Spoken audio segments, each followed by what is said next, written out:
Syederulun calon presiden nomor urut 1 Anies Baswedan menyampaikan orasi tunggalnya dalam kampanye di depan Stadion Haji di Murtala, Banda Aceh pada Sabtu 27 Januari 2024.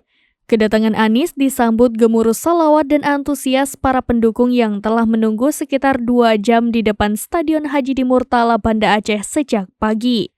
Anies tiba bersama dengan istrinya Ferry Farhati Ganis dan rombongan lainnya. Anies juga didampingi oleh Kapten Tim Pemenangan Daerah pasangan Capres Anies Baswedan dan Cawapres Muhaimin Iskandar Provinsi Aceh, Tengku Gufran Zainal Abidin MA, Ketua DPW Nasdem Aceh Teku Taufikul Hadi, Ketua DPW PKS Aceh Makhyarudin Yusuf, Ketua DPW PKB Aceh Haji Irmawan, dan para ketua dan pengurus partai pengusung lainnya. Kedatangan Anies Baswedan ke tengah panggung langsung disambut meriah para pendukung yang sudah berpanas-panasan. Anies langsung menyapa semua pendukung dengan berjalan di atas panggung menghampiri pendukung.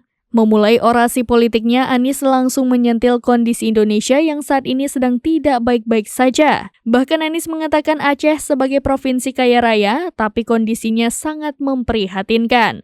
Untuk itu pada 14 Februari mendatang, Anies mengatakan masyarakat Indonesia khususnya diberi 3 pilihan. Anies mengajak semuanya memilih presiden yang bercita-cita melakukan perubahan. Saat ini, Anies masih terus melakukan orasi. Ia pun memanggil semua partai pengusung dan caleg DPR RI dari Partai PKS, Nasdem, PKB, dan Partai Umat. Dari Banda Aceh, Suburdani, serambinews.com. Download Tribun X sekarang, menghadirkan lokal menjadi Indonesia.